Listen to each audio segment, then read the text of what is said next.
আসসালামু আলাইকুম।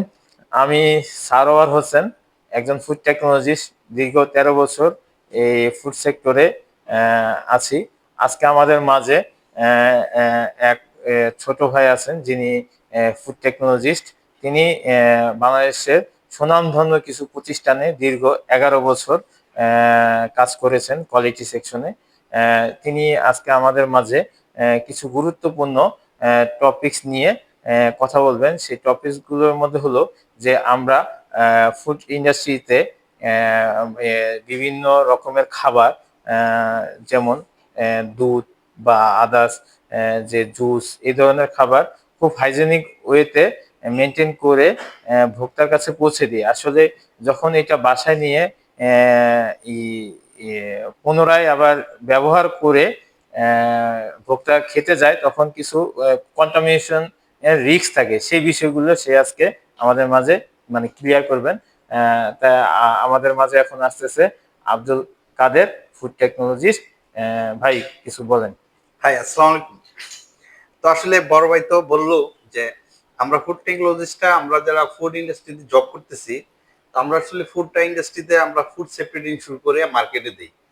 তো আমরা মার্কেটে যখন দেই, শুধু কিন্তু এখানে আমাদের দায়িত্বটা এখানে শেষ হয়ে যায় না। হ্যাঁ, আমরা চাই আমাদের একটা ফুড বাসা বাড়িতে কিনে নিয়ে মানুষ ওটা ওইখানে আবার প্রসেস করে খাচ্ছে, ওইটা তৈরি করে খাচ্ছে। ধরেন একটা বেবি ফুড, তো বেবি ফুড একটা দুধ কিনে নিয়ে কিন্তু বাচ্চাকে খাওয়াবার আগে ওইটা কিন্তু প্রিপারেশন করতে হয়।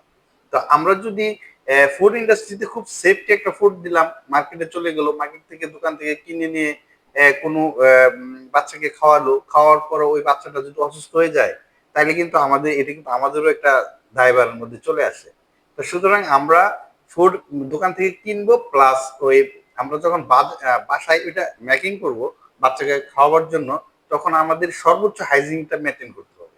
হ্যাঁ, আমরা ধরেন একটা বাচ্চার ফুডটা তৈরি করার আগে আমরা অবশ্যই হাত ধুয়ে নিব। হাত ধুয়ে নিব। তারপর যে পাত্রে আমরা বানাবো, ওই দুধটা তৈরি করব, ওই পাত্রটা অবশ্যই বয়লিং ওয়াটারে ধুয়ে নিতে হবে। হ্যাঁ, ধুয়ে নিয়ে ঠান্ডা করে ওইখানে আমরা এটা বানাবো।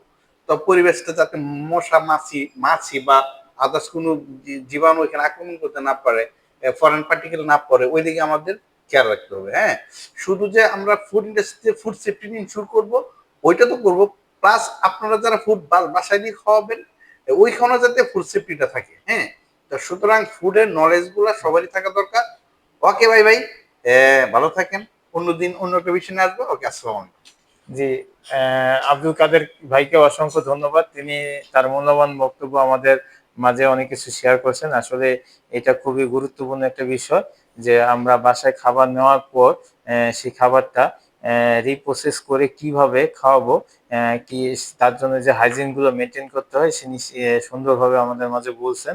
যে আসলে বেসিক্যালি আমাদের প্রত্যেকটা প্রোডাক্টের প্যাকেটের গায়ে প্রস্তুত প্রণালী দেওয়া থাকে, এবং কি হাইজিন মেনটেন করে তা খেতে হয় তা সবকিছু দেওয়া থাকে। তবুও অনেকে অসতর্কতার কারণে অনেক কিছু মিস্টেক হয়।